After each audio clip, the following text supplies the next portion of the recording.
Hello friends, இன்னைக்கு நம்ம கிளாஸ்ல பார்க்க போகிறது குக்கீஸ் தான். ஆல்மண்ட் பிஸ்தா குக்கீஸ் எப்படி பண்ணுறதுன்னு தான் பார்க்க போகிறோம். ஸோ இதில் நிறைய டிப்ஸ் அண்ட் ட்ரிக்ஸ் சொல்லியிருக்கேன். ஸோ எண்டு வரைக்கும் பாருங்கள். ஸோ இது வந்து நமக்கு ஆல்மண்ட் அண்ட் பிஸ்தாச்சோ குக்கீஸு. ஸோ நார்மலாக குக்கீஸ் பண்ணுறதுக்கு ஒன்று நம்ம கிச்சன் பிளாட்ஃபார்ம் யூஸ் பண்ணலாம். அப்படி இல்லைன்னா வந்து சிலிக்கான் மேட் யூஸ் பண்ணிக்கோங்க. சிலிக்கான் மேட்னா இதுதான், ஓகேங்களா? ஸோ இதுலேயே வந்து சின்னது பெருசு அந்த மாதிரி இருக்குது. உங்கள் கன்வீனியன்ட்டுக்கு ஏற்ற மாதிரி நீங்கள் வாங்கிக்கலாம். பட் எது வாங்குறதா இருந்தாலும் எசன்ஸ் மார்ட்டில் முடிஞ்ச அளவுக்கு உங்களுக்கு பக்கத்தில் எசன்ஸ் மார்ட்டில் இருந்தால் வாங்கிக்கோங்க. நான் ஸ்டார்டிங்லேயே சொல்லியிருக்கேன், என்னோட டே 1 கிளாஸ்லேயே வந்து நீங்கள் ஆன்லைன் வாங்கினீங்கன்னா அது அப்படியே double the amount triple the amount இருக்கும், ஓகேங்களா? அதனால் உங்களோட எசன்ஸ் மார்ட்டில் அந்த மாதிரி வாங்கிக்கோங்க. இந்த சிலிக்கான் மார்ட்டு சூப்பர் மார்க்கெட்டில் கூட இப்போ கிடைக்குது, ஓகேங்களா? ஸோ இல்லை உங்கள் கிச்சன் பிளாட்ஃபார்மே நம்ம இது கூட வாங்க முடியலன்னா நீங்கள் கிச்சன் பிளாட்ஃபார்மே கூட நீங்கள் யூஸ் பண்ணிக்கலாம் க்ளீன் பண்ணிவிட்டு, ஓகேவா? ஸோ இப்போ வந்து நம்ம பட்டர் எடுத்துக்கலாம். பட்டர் வந்து நான் நார்மலாக நம்ம குக்கிங் பட்டர் தான் எடுக்கிறேன், ஓகேவா? ஸோ இது 80 கிராம், இது 100 கிராம் பேக்கெட்டு. ஸோ அதில் வந்து நான் 80 கிராம் எடுத்துக்கிறேன். நார்மலாக குக்கீஸ் வந்து பேக்கரி பட்டர்லையும் நம்ம பண்ணுவாங்க. பட் பேக்கரி பட்டரில் பண்ணிங்கன்னா இன்னும் உங்களுக்கு வந்து எப்படி சொல்கிறது, நம்ம பட்டர் வந்து கொஞ்சம் லூஸ் ஆகும் நம்ம பீட் பண்ணும்போது. பட் அது கொஞ்சம் ஸ்டிஃபாக இருக்கும், ஓகேங்களா? இதோட அதுக்கு ஸ்டெபிளைசர் ஜாஸ்தி, ஓகே? ஸோ இந்த மாதிரி ஸ்குவீஸியாக இருக்கணும் நம்ம கை வச்சா. ரொம்ப மெல்ட் ஆகிற மாதிரியோ இல்லை ரொம்ப வந்து கோல்டு பட்டரோ நீங்கள் எடுத்து யூஸ் பண்ணாதீங்க. கோல்டு பட்டர் நார்மலாக நம்ம ஜெயிண்ட் குக்கீஸ்லாம் பண்ணுறதுக்கு கோல்டு பட்டர் யூஸ் பண்ணுவோம். ஜெயிண்ட் குக்கீஸ்னால் பெரிய பெரிய குக்கீஸ் பண்ணுவாங்க இல்லையா, நம்ம அந்த மாதிரி குக்கீஸுங்களுக்கு தான் அது வந்து கோல்டு பட்டர் யூஸ் ஆகும்.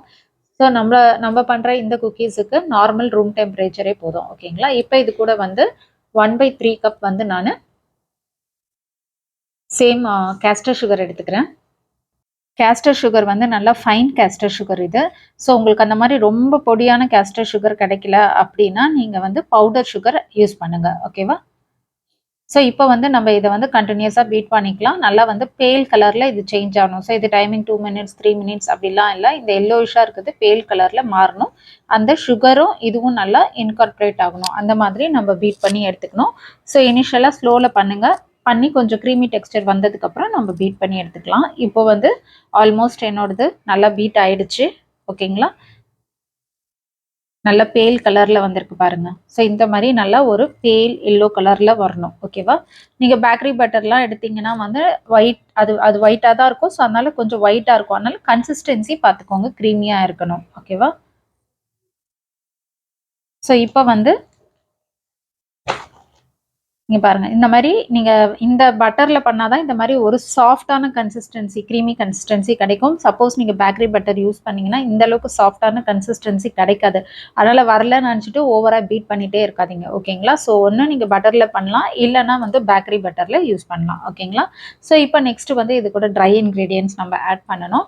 ஸோ மெயினான இன்க்ரீடியன்ட் மைதா நம்மளுது, ஓகேங்களா? இது 1 கப் மைதா எடுத்திருக்கேன். 2 டேபிள் ஸ்பூன் வந்து ஆல்மண்ட் பவுடரும் 2 டேபிள் ஸ்பூன் வந்து பிஸ்தா பவுடரும் எடுத்திருக்கோம். ஸோ ஆல்மண்ட் பவுடரும் பிஸ்தாவும் வந்து க்ளூட்டன் ஃப்ரீ பவுடர். ஸோ வெறும் க்ளூட்டன் ஃப்ரீ மாவு வச்சு நம்மளால குக்கீஸ் வந்து ஃபுல் இதுவாக பண்ண முடியாது, ஓகேங்களா? ஸோ சப்ஸ்டியூட் கம்பல்சரி நம்ம எடுக்கணும். ஸோ இதுக்கு நம்ம மைதா எடுத்திருக்கோம், ஓகேங்களா? ஸோ இதுக்கு ஏதாவது ஒரு ஃப்ளார் நம்ம இதுக்கு சப்ஸ்டியூட் கொடுக்கணும். ஆனால் நீங்கள் சப்ஸ்டியூட் வந்து வேறு ஏதாவது ஃப்ளார்ஸ் எடுக்க போகிறீங்க அப்படின்னா கண்டிப்பாக அது வந்து நமக்கு எல்லாமே அந்த குவான்டிட்டிஸ் எல்லாமே சேஞ்ச் ஆகும், ஓகேங்களா? ஸோ இப்போ நம்ம வந்து மைதா வந்து நான் 1 கப் எடுத்திருக்கேன். 2 table spoon almond flour, 2 table spoon பிஸ்தா ஃப்ளார். ஸோ இப்போ வந்து நம்ம டோ வந்து ஜென்ரலாக பிசைய போகிறோம். நல்லா பிசைஞ்சிட்டுனா நீட் பண்ண போகிறோம். நீட் பண்ணிவிட்டு இதை 2ஆக டிவைட் பண்ண போகிறோம். ஸோ இப்போ நான் வந்து மைதாவை நல்லா சீவ் பண்ணி எடுத்துக்கிறேன். இது கூட நம்ம baking powder and baking soda add பண்ணிக்கலாம். பேக்கிங் பவுடர் வந்து 1/4 டீஸ்பூனு, பேக்கிங் சோடா ஒரு பிஞ்ச், அவ்வளவுதான், ஓகேவா? And milk powder 2 table spoon. So நல்லா வந்து இப்போ இதை நம்ம நீட் பண்ண போகிறோம். சரி, நீட் பண்ணுறது தான் குக்கீஸ்க்கு மெயின். எப்போவுமே வந்து நல்லா வந்து ஒரு க்ரம்பிள்டாக வர மாதிரி பண்ணுங்கள், ஓகேங்களா? இது கூட நான் வந்து ஒரு 1/4 டீஸ்பூன் ஏலக்காய் பொடி சேர்த்துருக்கேன். ஏலக்காய் பொடி கடையில் விற்கும் இல்லையா, அந்த மாதிரி சேருங்க. நீங்கள் வந்து இந்த சுகர் போட்டு அரைப்பாங்கள்ல வீட்லேயே ஏலக்காய் பொடி, அந்த மாதிரியெல்லாம் நீங்கள் அரைக்கிற மாதிரி இருந்தால் 1/2 டீஸ்பூன் சேர்த்துக்கோங்க, ஓகேவா? ஸோ இப்போ இந்த 1/4 டீஸ்பூன் சேர்த்துருக்கேன். இது வந்து எப்படி நம்ம நீட் பண்ணோம் அப்படின்னா, நம்ம இந்த சப்பாத்தி மாவுக்கோ இல்லை வந்து பூரி மாவுக்கெலாம் அழுத்தி நம்ம பிசைகிற மாதிரி பண்ணக்கூடாது. நல்லா க்ரம்பிள்டாக ஒரு சாஃப்டாக வந்து நம்ம இதை நீட் பண்ணணும். ஸோ அதுக்கு தான் வந்து நமக்கு வந்து கிச்சன் பிளாட்ஃபார்மு இல்லைன்னா வந்து இந்த மாதிரி சிலிக்கான் மேட்டு யூஸ்ஃபுல்லாக இருக்கும். இப்போ நான் வந்து மில்க் எசன்ஸ் யூஸ் பண்ணுறேன். ஓகேங்களா? இப்போ உங்களுக்கு வந்து தனியா வந்து பிஸ்தா எசன்ஸ், ஆல்மண்ட் எசன்ஸ் இருந்தா இத நம்ம 2ஆ டிவைட் பண்ண போறோம். ஆல்மண்டுக்கு தனியா, பிஸ்தாக்கு தனியா. ஸோ நீங்க அந்த மாரி 2 கம்பைன் பண்ணி போட்டுக்கலாம். இல்லன்னா ஜென்ரலா இந்த மாரி மில்க் எசன்ஸ் குடுக்கலாம். நான் எதுக்காக மில்க் எசன்ஸ் குடுக்குறேன்னா, அந்த நட்ஸோட அந்த என்ன சொல்றது? சப்போஸ் ஆல்மண்ட் எசன்ஸ்லாம் குடுத்தோம்னா, இன்னும் நமக்கு ஹார்டா இருக்கும். மில்க் எசன்ஸ் குடுக்கும்போது, அந்த பிஸ்கெட் வந்து நமக்கு சாப்பிடறதுக்கும் நல்லாருக்கும். குழந்தைங்களுக்கும் அந்த வாசனை பிடிக்கும். ஓகேவா? இந்த மாரி உங்களுக்கு பிளேட்லலாம் ஒட்டிட்டு இருக்கிற இந்த பட்டரையும் வந்து முடிஞ்ச அளவுக்கு வெளியில எடுத்துக்கோங்க, யூஸ் பண்ணிக்கோங்க. ஸோ நான் இப்போ இந்த 2 பிளேட்ல இருக்க பட்டரையும் நான் எடுத்து யூஸ் பண்ணிக்கிறேன். வேஸ்ட் பண்ணாதீங்க.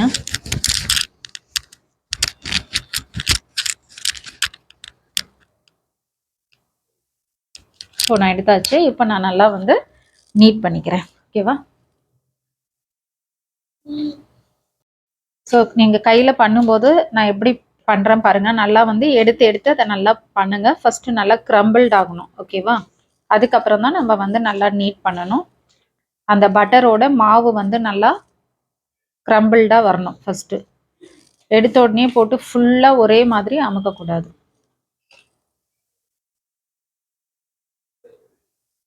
ஸோ நான் இதை ஃபுல்லா நீட் பண்ணிட்டு நான் உங்ககிட்ட காட்டுறேன் எப்படி இருக்கும் உள்ள டெக்ஸ்சருன்றத.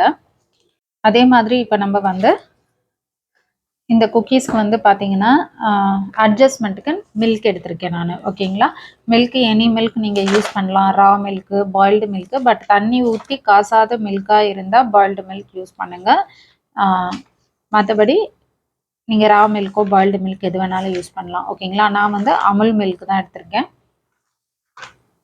ஸோ ஃபஸ்ட்டு நான் வந்து நல்லா அந்த பட்டரோட நம்மளுடைய மாவில் நல்லா சேர்ற மாதிரி பார்த்துட்டு அதுக்கப்புறம் நம்ம நீட் பண்ணுறதுக்கு ஏற்ற மாதிரி நம்ம மில்க் சேர்த்துக்கணும். Soft to. ஓகேங்களா? இப்போ நம்ம மில்க் எடுத்துக்கலாம். நான் 1 டேபிள் ஸ்பூன் அளவுக்கு சேர்த்துக்கிறேன். நான் யூஸ் பண்ணுற டேபிள் ஸ்பூன் வந்து 1/2 டேபிள் ஸ்பூன். ஓகேங்களா? ஸோ நான் வந்து இப்போது 1 டேபிள் ஸ்பூன் அளவுக்கு எடுத்திருக்கேன். இப்போது ஓரளவுக்கு கரெக்டான கன்சிஸ்டன்சி வந்துடுச்சு. ஸோ இன்னும் ஒரு 1/2 டேபிள் ஸ்பூன் அளவுக்கு மில்க் சேர்த்துக்கிறேன். ஸோ இப்போ பார்த்தீங்கன்னா நீட் பண்ணிட்டேன். ஸோ இப்போ உங்களுக்கு வந்து உள்ளே இருக்க டெக்ஸ்சர் காட்டுறேன். ஓகேங்களா? இங்கே பாருங்க. உள்ள எப்படி இருக்கு பாருங்க. ஒரு மாதிரி கிரம்பிள்டா இருக்கா? ஸோ இந்த மாதிரி தான் நம்ம வந்து குக்கீஸ் வந்து நீட் பண்ணிக்கணும். இப்போ நம்மளுடைய குக்கி டோ ரெடி ஆயிடுச்சு. இதை நான் 2 பார்ட்டாக கட் பண்ணிக்கிறேன். நீங்கள் ஒன்று ஸ்கேலில் வச்சு கரெக்டாக பண்ணிக்கலாம். இல்லைனா இந்த மாதிரி ஒரு அப்ராக்சிமேட்டாக பிரிச்சுக்கலாம். நான் அப்ராக்சிமேட்டாக பிரிச்சுக்கிறேன். இப்போ இந்த ஒரு டோவில் வந்து நம்ம ஆல்மண்ட் பவுடரும் இன்னொரு டோவில் பிஸ்தா பவுடரும் ஆட் பண்ண போகிறோம். ஸோ இப்போ இது கூட நம்ம என்ன பண்ண போகிறோம்? எக்ஸஸாக நம்ம ஆல்மண்ட் பவுடர் ஆட் பண்ணியிருக்கோம். ஸோ ட்ரை இன்க்ரீடியன்ட் ஆட் பண்ணும்போது கண்டிப்பாக நமக்கு வந்து வெட் இன்க்ரீடியண்ட்டு கொஞ்சம் எக்ஸஸாக தேவைப்படும். ஸோ அது அட்ஜஸ்ட்மெண்ட்டுக்கு சேம் மில்க் தான் நம்ம யூஸ் பண்ண போகிறோம். ஓகேவா? ஸோ எப்படி அதை நீட் பண்ணவங்களோ அதே மாதிரி மில்க் கொஞ்சம் கொஞ்சமாக சேர்த்து நம்ம நீட் பண்ணிக்கணும். அதே மாதிரி மில்க்குக்கு வந்து எவ்வளோ வரும் அப்படின்னு நம்ம சொல்ல முடியாது. நீங்கள் யூஸ் பண்ணுற பவுடர் ஆகட்டும். இப்போ நான் ஆல்மண்ட் பவுடர் வந்து ரெடிமேட் யூஸ் பண்ணியிருக்கேன். நீங்கள் இதே வந்து கிரைண்ட் பண்ணி யூஸ் பண்ணுறீங்க அப்படின்னா வந்து நமக்கு இது வந்து மில்க் கொஞ்சம் அதிகமாக தேவைப்படும். 2வது மைதா நீங்கள் ஒன்று யூஸ் பண்ணுவீங்க, நான் ஒரு பிராண்ட் யூஸ் பண்ணுவேன். ஸோ அதை பொறுத்து தான் மில்க் வந்து அட்ஜஸ்ட்மெண்ட்டுக்கு நீங்கள் வச்சுக்கோங்க. ஓகேங்களா? ரொம்ப ஒரு மாதிரி ரொம்ப வந்து ஸ்டிக்கியாக டோவை பிசைய வேண்டாம். ஓகேங்களா? நார்மலாக டோ எப்படி பிசைவோமோ அது மாதிரி பிசைஞ்சால் போதும். இப்போ இது கூட நான் வந்து எல்லோ கலர் ஆட் பண்ணிக்கிறேன். ஜஸ்ட் கலர் காம்பினேஷனுக்காக. இது வந்து ஆப்ஷனல் தான். வேணும்னா யூஸ் பண்ணுங்க, இல்லைனா வேண்டாம். கலர் வேண்டாம்னா. ஓகேங்களா? இப்போ எல்லோ கலர் போட்ட உடனே இந்த மாதிரி நல்லா நீட் பண்ணிக்கோங்க. இப்படி நீட் பண்ணாதான் கலர் நல்லா வரும்.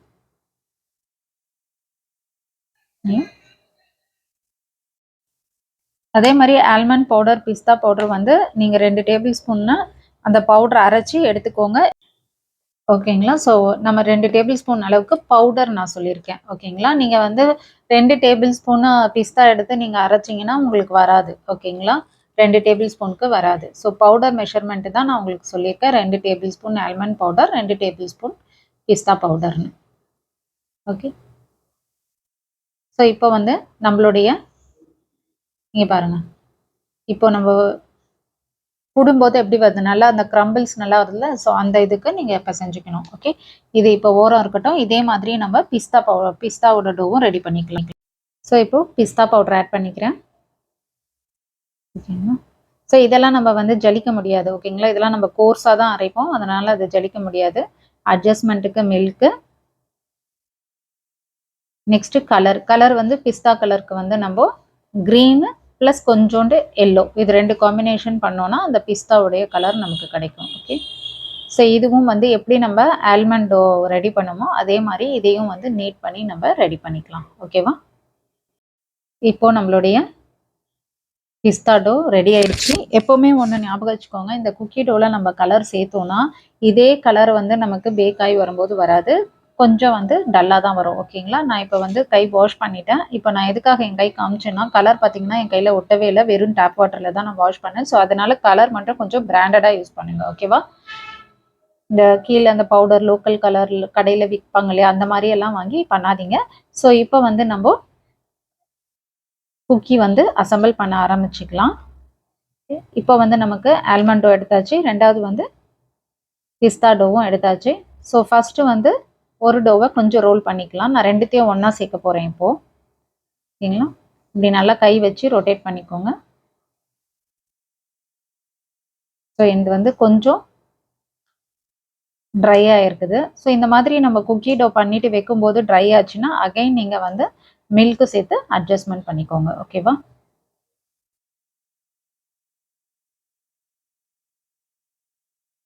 ஸோ இப்போ நான் வந்து திரும்பவும் இந்த டோ பிசைஞ்சிட்டு காட்டுறேன். ஜஸ்ட் நம்மளுக்கு வந்து சரியாக வந்த உடனே அப்படியே ஒரு லாக் மாதிரி இதை பண்ண போகிறோம். ஓகேங்களா, லாகுனா ஜஸ்ட் அப்படியே ரோல் பண்ணுங்கள். இந்த மாதிரி அப்படியே பண்ணிகிட்டே இருக்கும்போது கொஞ்சம் கொஞ்சமாக அது வந்து பெருசாக கொண்டு வரணும் நம்ம, அவ்வளோதான். ஓகேவா, ரொம்ப மெலிசா வேண்டாம், இந்த சைஸ் போதும். இந்த சைஸ்க்கு ஈக்குவலாகவே நம்ம வந்து பிஸ்தாவதும் கிரியேட் பண்ணிக்கலாம். ஓகே, ஸோ இப்போது பிஸ்தாதும் ரெடி ஆயிடுச்சு. எதுக்காக சைடில் தட்டுறேன்னா, சைடு வந்து நமக்கு கொஞ்சம் பண்ணும்போது மெலிசாகும் இல்லை தடியாகும், அது வந்து ஈக்குவலாக வர்றதுக்காக பண்ணுறது. இந்த மாதிரி பண்ணி ரெண்டுத்தையும் சேர்த்தாச்சு. ஸோ டிசைன் உங்களுக்கு பொறுத்து தான். சம்டைம்ஸ் நான் இது ரெண்டையும் ஒன்றா போட்டு முறுக்கி ஒரு ஸ்வெல் பண்ணுவேன். ஸோ அந்த மாதிரி. ஓகேங்களா, ஸோ இப்போ நம்ம இதை லாக் மாதிரி கிரியேட் பண்ணுறோம். ஸோ இப்படி ரவுண்ட் பண்ணி இந்த 2 கலர் ஜாயின் பண்ணிவிட்டு இப்போ நம்ம ரவுண்ட் பண்ணிட்டேன். இதை வந்து நான் என்ன பண்ண போகிறேன்னா ஒரு பார்ச்மெண்ட் பேப்பரில் போட்டு ரோல் பண்ணி ஃப்ரிட்ஜில் செட் பண்ணணும். விட்டு வந்து நீங்கள் பார்த்துக்கோங்க, உங்களுக்கு சின்னதாக வேணும்னா சின்ன விட்டு, பெருசாக வேணும்னா பெருசாக வர மாதிரி விட்டு கிரியேட் பண்ணிக்கலாம். ஓகேங்களா, ஸோ இதை வந்து ஒரு பார்ச்மெண்ட் பேப்பர்லையோ இல்லை வந்து ஒரு பட்டர் பேப்பர்லையோ நம்ம ரோல் பண்ணி இதை வந்து நம்ம ஃப்ரிட்ஜில், ஓகேங்களா, இது கெட்டியாகிற வரைக்கும் நம்ம வந்து செட் பண்ணி எடுக்கணும். எதுக்காக கெட்டி ஆகணும்னா அப்போ தான் நம்மளால் கட் பண்ண முடியும். ஓகேவா, ஸோ அந்த அளவுக்கு வந்து நம்ம இது கெட்டியாகிறதுக்கு டைம் எவ்வளோ எடுக்கும் அப்படின்னு பார்த்தீங்கன்னா, அப்ராக்சிமேட்டாக வந்து ஒரு 1 hour கிட்ட ஆகும். நல்லா கெட்டி ஆகணும்னா 1 hourலேருந்து 1.5 hour கூட ஆகும் ஃப்ரிட்ஜில் நம்ம செட் பண்ணோன்னா. ஃப்ரீசரில் செட் பண்ணால் இன்னும் கொஞ்சம் டைம் கம்மியாகும். நீங்கள் ஒரு ஒரு 1/2 hour 40 minutes கழிச்சு டச் பண்ணி பார்த்தீங்கன்னா நல்லா கல் மாதிரி இருக்கும் இல்லையா, அந்த மாதிரி ஆயிடுச்சுன்னா வெளியில் எடுத்து நம்ம கட் பண்ணிக்கலாம். ஓகேங்களா, இந்த மாதிரி ரோல் பண்ணிக்கோங்க. இதில் இன்னொரு விஷயம், இப்போ இது ரொம்ப சாஃப்டாக இருக்குது. ஓகேங்களா, இதை நம்ம ஃப்ரிட்ஜில் வைக்கிறோன்னு வச்சுக்கோங்களேன். இதை பாருங்க, தான் என்னோட விட்டு நான் இந்த அளவுக்கு செட் பண்ணியிருக்கேன். ஓகேவா, ஸோ இப்போ இதை நம்ம ஃப்ரிட்ஜில் வைக்கிறீங்க நீங்கள் ஆனால் இது ரொம்ப சாஃப்டாக இருக்கிறதுனால கீழே ஃப்ளாட்டாக தான் உங்களுக்கு வரும். ஓகேவா, ஸோ அதனால நீங்கள் என்ன பண்ணுங்கள், நான் சில சமயம் இது நான் பண்ணுறது தான். நான் சில சமயம் என்ன பண்ணுவேன்னா ஃப்ரிட்ஜில் வச்சுட்டு ஒரு 10 நிமிஷம் ஒரு 20 நிமிஷம் கொஞ்சம் கெட்டியான ஒன்று எடுத்து அகைன் திரும்ப ரோல் பண்ணிவிட்டு திரும்ப இதிலேயே வச்சு செட் பண்ணுவேன் இன்னொரு 1/2 hour. ஓகேங்களா, ஸோ அந்த ஷேப் ரவுண்டாக வர்றதுக்காக. இப்போ இதை வந்து நான் ஃப்ரிட்ஜில் செட் பண்ணி எடுத்துகிட்டு காட்டுறேன். இப்போது நம்ம ஃப்ரிட்ஜிலேருந்து நம்மளது குக்கி டோ எடுத்துக்கலாம். ஸோ அதுக்கு முன்னாடி உங்களுடைய ட்ரே வந்து ரெடி பண்ணி வச்சுக்கோங்க. ஸோ நான் வந்து குக்கி ட்ரேயில் வந்து நான் பார்ச்மெண்ட் பேப்பர் போட்டு ரெடி பண்ணிவிட்டேன். அதே மாதிரி உங்கள் ஓவனும் ப்ரீஹீட் பண்ண ஸ்டார்ட் பண்ணிவிடுங்க. குக்கீஸ்க்கு 160 டிகிரி செல்சியஸில் பேக் மோடில் ப்ரீஹீட் பண்ணணும். இன்கேஸ் உங்ககிட்ட பேக் மோட் ஆப்ஷன் இல்லைனா டபுள் காயில் ஆனில் இருக்கணும். சென்டரில் கன்வெக்ஷன் மோட் இருக்கணும். கன்வெக்ஷனாக ஃப்ளார் மாதிரி சிம்பிள் இருக்கும் ஃபேன் ஓடுறதுக்கு. இன்கேஸ் வந்து உங்களுக்கு வந்து அந்த ஃபேன் மோடே இல்லை அப்படின்னா லோயர் காயில் ஆன்னு மட்டும் இருந்துச்சுன்னா அந்த சிம்பிள் இருந்தால் எடுத்துக்கோங்க. ஓகேங்களா? ஸோ பேக் மோட் இருக்கணும். இல்லை உங்களுக்கு சிம்பிள் இருந்தால் லோயர் காயில் ஆன்னு இருந்துச்சுன்னா அதை எடுத்துக்கோங்க. இல்லை 2 காயில் ஆனில் இருந்ததுன்னா சென்டரில் ஃபேன் இருக்கணும். ஓகேங்களா? ஸோ இதுதான் வந்து நம்மளுடைய ஓடிடி ஃபங்க்ஷனில் நீங்கள் எடுத்துக்கக்கூடிய இது செட்டிங்கு. ஸோ இதில் வந்து நீங்கள் 170 டிகிரியில் 160 டிகிரியில் பேக் மோடில் மினிமம் 10 மினிட்ஸ் ப்ரீ ஹீட் பண்ணணும். ஸோ 15 மினிட்ஸ் 20 மினிட்ஸ் ஆனாலும் பரவாயில்லை, அப்படியே நம்ம குக்கி ட்ரே உள்ளே வைக்கலாம். ஸோ அதிகமாக பண்ணிட்டோமோ அப்படின்ட்டு திரும்ப ஆஃப் பண்ணிட்டு திரும்ப வந்து 10 நிமிஷம் பண்ணுறதுலாம் வேண்டாம். ஓகேங்களா? ஸோ நம்ம வைக்கும்போது உள்ளே நம்மளுடைய ஓவன் வந்து கரெக்ட் டெம்பரேச்சரில் இருக்கணும். இப்போ பாருங்கள், நல்லா செட் ஆயிடுச்சு, நல்லா கெட்டி ஆயிடுச்சு. இப்போ நீங்கள் நைஃப் வச்சு உங்களுக்கு தேவையான அளவுக்கு வித்து அந்த ஹைட் அதுக்கேற்ற மாதிரி கட் பண்ணிக்கோங்க. நார்மலாக 3 எம்எம்லேருந்து 4 எம்எம் வரைக்கும் நம்ம கட் பண்ணிக்கலாம் குக்கீஸ். ரொம்ப மெலிசாக கட் பண்ணிங்கன்னா என்ன ஆகும்னா அப்படியே கீழேயும் ரொம்ப சீக்கிரம் வந்து பேக் ஆகிடும். ஒரு மாதிரி அப்படியே எப்படி சொல்கிறதுன்னா நம்ம கடிச்சோன்னா கல் மாதிரி இருக்குன்னு சொல்லுவோம் இல்லையா, அந்த மாதிரி இருக்கும் உங்களோட குக்கீஸு. ஓகேவா? ஸோ இந்த மாதிரி வந்து கீழே லைட்டாக ஃப்ளாட்டாக இருந்ததுன்னா உங்கள் கைக்குள்ளே வச்சு ரவுண்ட் பண்ணிக்கோங்க, ஷேப் பண்ணிக்கோங்க. ஓகேவா? இந்த மாதிரி ஓரளவுக்கு செட் பண்ணிக்கோங்க. ஓகே. ஸோ இது கூட வந்து கொஞ்சோண்டு பிஸ்தா ஃப்ளேக்ஸ் நான் போடுறேன். இதுவும் ஆப்ஷனல் தான். வேணும்னா பிஸ்தா ஃப்ளேக்ஸ் ஆட் பண்ணலாம், இல்லைனா நீங்கள் வந்து பாதாம் ஃப்ளேக்ஸ் ஆட் பண்ணிக்கலாம். ஸோ இப்போ இதை வந்து நான் குக்கி ட்ரேயில் வச்சுக்கிறேன். ஸோ இந்த மாதிரி எடுத்துட்டு திக்னஸ் நான் உங்ககிட்ட காமிச்சிருக்கேன் இந்த மாதிரி. ஓகேவா? இப்படி வச்சு பண்ணிங்கன்னா உங்களுக்கு ஓரளவுக்கு ஷேப் வந்து ரவுண்டாக வரும் உங்களுக்கு. ஓகேவா? இல்லை இன்னொன்று என்ன பண்ணலான்னா, நம்ம குக்கி ரிங் இருக்கு இல்லையா, ஸோ இந்த சைஸ் ரிங்குக்குள்ளே இதை வச்சு நல்லா கொஞ்சம் லைட்டாக டச் பண்ணிங்கன்னா அந்த ஷேப்புக்கு வரும். ஓகே, அதெல்லாம் நெசசரி கிடையாது. ஓகேவா? ஸோ இது மாதிரி நான் எல்லாமே பண்ணி எடுத்துட்டேன் குக்கி ட்ரேவை. இப்போ பாருங்கள், குக்கீஸ் எல்லாம் ரெடி ஆகிடுச்சு. இப்போ இதை வந்து ப்ரீ ஹீட்டட் ஓவனில் 160 டிகிரியில் பேக் மோடில் நான் 12 மினிட்ஸ் பேக் பண்ணி எடுத்துக்கிறேன். ஸோ இப்போ குக்கீஸ் வந்து நல்லா பேக்காகி வந்துருச்சு. இப்போ பாருங்கள், நம்ம பண்ணதுக்கும் இதுக்கும் கலர் வந்து எப்படி வந்து டிஃபர் ஆகிருக்குன்னு லைட்டாக மாறிடுச்சு இல்லையா? ஸோ இப்படி தான் மாறும். ஸோ இந்த மாதிரி குக்கி ட்ரேலேருந்து நீங்கள் வெளியிலேருந்து எடுத்த உடனே நீங்கள் இமிடியேட்டாக கூலிங் ரேக்கில் இந்த மாதிரி உங்கள் ஸ்பேச்சுலா வச்சு எடுத்து கூலிங் ரேக்கில் நீங்கள் வந்து ஷிஃப்ட் பண்ணிவிடுங்க. ஸோ இந்த ட்ரே வந்து நல்லா சூடாக இருக்கும்போது அதிலே வச்சுட்டு இருந்தோம்னா அந்த வார்ம்னஸ் போகிற வரைக்கும் நம்மளோட குக்கீஸ் வந்து சாஃப்டாக தான் இருக்கும். ஓகேங்களா? அதே மாதிரி குக்கீஸ் எப்போவுமே நீங்கள் வந்து ஓவன்லேருந்து வெளியில் எடுக்கும்போது சாஃப்டாக இருக்கும். கை வச்சிங்கன்னா உள்ளே போகிற மாதிரி இருக்கும். அப்போ வந்து சரியாக பேக் ஆகலையோ நினச்சிட்டு நீங்கள் போட்டு திரும்பவும் வந்து பேக்லாம் பண்ணாதீங்க. ஓகேவா? இப்போ வந்து இதை கூலிங் ரேக்கில் மாற்றிக்கலாம். ஸோ நல்லா இந்த மாதிரி. ஓகேவா? இது வந்து நல்லா ரூம் டெம்பரேச்சருக்கு வரணும். அதுக்கப்புறம் தான் வந்து இதில் அந்த கிரன்ச்சினஸ் உங்களுக்கு வரும். இதுக்கு முன்னாடி எடுத்திங்கன்னா கிரன்ச்சினஸ் வராது. உடனே கையில் இப்படி தொட்ட உடனே டப்புன்னு உடஞ்சிரும் குக்கீஸு. ஓகே. ஸோ இப்போ இது எல்லாமே நான் வந்து ரூம் டெம்பரேச்சருக்கு வந்துச்சு. இப்போ பாருங்கள், இந்த மாதிரி இருக்கும் உங்களுக்கு ஆக்சுவலாக பேக்கில். நீங்கள் ஸ்பேட்ச்லா வச்சு நான் ஃபஸ்ட்டு பண்ணேன் இல்லையா, அந்த மாதிரியே நீங்கள் உள்ள ஓவனில் இருக்கும்போது பண்ணி கூட செக் பண்ணிக்கலாம். உங்களுக்கு சப்போஸ் பேக் ஆயிருக்கா இல்லையா அப்படின்னா. அதே மாதிரி என்னோட ஓவன் 60 லிட்டர் ஓவன், அதனால் எனக்கு 12 மினிட்ஸ் ஆச்சு. இன்கேஸ் உங்களுக்கு வந்து லிட்டர்ஸ் கம்மியாக இருந்தால் கொஞ்சம் ஒரு 3 to 5 மினிட்ஸ் இன்க்ரீஸ் ஆகும். ஓகேங்களா? ஸோ இப்போ இது வந்து நான் பிளேட்டரில் சேஞ்ச் பண்ணிக்கிறேன். ஸோ ட்ரை பண்ணி பாருங்கள். ட்ரை பண்ணி பார்த்துட்டு எப்படி வந்திருக்குன்னு சொல்லுங்கள். அதே மாதிரி வந்து ப்ராக்டிஸ் பண்ணுங்கள். ப்ராக்டிஸ் பண்ண தான் வந்து பேக்கிங் நல்லா வரும். எப்படி குக்கிங்கும் நம்ம ப்ராக்டிஸ் பண்ண வருதோ அதே மாதிரி தான் பேக்கிங்கும். ஓகேங்களா? ஸோ எது பண்ணால் எப்படி வரும் அப்படின்றது. ரெண்டாவதும் வந்து பண்ணுறத நல்லா நம்ம சாப்பிட்டு பாருங்கள். ஸோ அப்போ தான் நம்ம வந்து ஏதாவது நமக்கு குறை ஏதாவது இருந்தால் முன்ன பின்ன நம்ம கம்மி பண்ணிக்கலாம். ஓகேங்களா? ஏன்னா ஸ்வீட்னஸ் ஒருத்தருக்கு பிடிக்கும், நம்மளுடைய நட்ஸ் ஒருத்தருக்கு அதிகமாக இருந்தால் பிடிக்கும், சில பேருக்கு வாயில் மாட்டுறது பிடிக்காது. ஸோ இதெல்லாம் வந்து நம்ம சாப்பிட்டு பார்க்கும்போது தான் தெரியும். ஓகேவா? ஸோ இப்போ நம்மளுடைய ஆல்மண்ட் பிஸ்தா குக்கீஸ் ரெடி ஆயிடுச்சு. ஸோ ட்ரை பண்ணி பார்த்துட்டு எனக்கு எப்படி வந்திருக்கு அப்படின்றத கமெண்ட் செக்ஷனில் கமெண்ட் பண்ணுங்க. ஸோ நெக்ஸ்ட் கிளாஸ்லையோ இல்லை நெக்ஸ்ட் ரெசிபிலையோ நான் உங்களை மீட் பண்ணுறேன். Thank you friends. தேங்க்ஸ் ஃபார் வாட்சிங் மை சேனல். ஸோ உங்கள் ஃப்ரெண்ட்ஸ் ஃபேமிலிக்கும் என்னோட சேனலை ஷேர் பண்ணுங்கள்.